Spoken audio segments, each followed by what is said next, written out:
पाकिस्तान तहरीक इंसाफ का आज रावलपिंडी में जो पावर शो है उस हवाले से जो तैयारियां हैं उनको काफ़ी हद तक मुकम्मल कर लिया गया है। मेरे अक्कब में आप देख सकते हैं ये मरकजी स्टेज है जो कि 100 फुट चौड़ा, 60 फुट ऊंचा और 500 फुट लंबा जो है वो स्टेज तैयार किया गया है और इसके ऊपर बाकायदा तौर पर बुलेट प्रूफ जो डाइस है वो भी नफ्स कर दिया गया है, जहाँ से इमरान खान जो है वो खिताब करेंगे और पंडाल जो है वो मुकम्मल तौर पर वो अब तैयार हो चुका है। लाइटों का भी बंदोबस्त कर दिया गया है, लाइट्स लग गई हैं और इसके साथ साथ कुर्सियाँ भी लगा दी गई हैं जो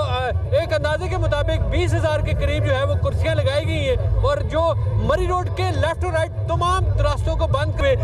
बेनज़ीर भुट्टो हॉस्पिटल के पास से एंट्री पॉइंट दिया गया है, जहाँ से जो जलसे के शुरा हैं वो इसमें दाखिल होंगे। और अब क्योंकि कारकुनों की आमद का सिलसिला शुरू हो चुका है, हम देख रहे हैं कि ख़वातीन की भी बड़ी तादाद जो है वो जलसागाह की तरफ आना शुरू हो चुकी है। इमरान खान के बारे में बताया जा रहा है कि वो लाहौर से हेलीकॉप्टर के ज़रिए एरिड यूनिवर्सिटी जो है जहाँ पे हेलीपैड बनाया गया वहाँ पे वो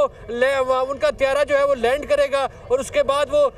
एक प्रोटोकॉल के ज़रिए जलसागाह में पहुँचेंगे और यहाँ पे अपने कारकुनों से खिताब करेंगे। रावलपिंडी में आज ये बड़ा पावर शो होने जा रहा है जिसमें पंजाब के दीगर अजला से भी बड़ी तादाद में जो कारकुनान हैं वो यहाँ पे पहुँच रहे हैं। अटक की बात करें, जेलम की बात करें, चकवाल की बात करें और इसी तरह जो पंजाब और KPK के आज़ाद कश्मीर से, गिलगित बल्तिस्तान से जितने भी काफिले हैं वो कुछ पहुँच रहे हैं, कुछ पहुँचने वाले हैं और कुछ पहुँच चुके हैं। तो ये सूरत हाल है। यहाँ पे पंडाल सज चुके हैं, साउंड सिस्टम बाकायदा तौर पर चेक किया जा रहा है। यहाँ पे CPO रावलपिंडी और RPO रावलपिंडी उन्होंने यहाँ पे विजिट किया, सिक्योरिटी के इंतजाम का जायजा लिया, जो इमारतें हैं वहाँ पे स्नैपर्स। यहाँ पर सिक्योरिटी इंतजामात का भी पुलिस के आला अफसरान की जानिब से जायजा लिया गया। मंसूर हमारे साथ ही मौजूद रहिएगा। तरनोल का रुख कर लेते हैं, हमारे नुमाइंदे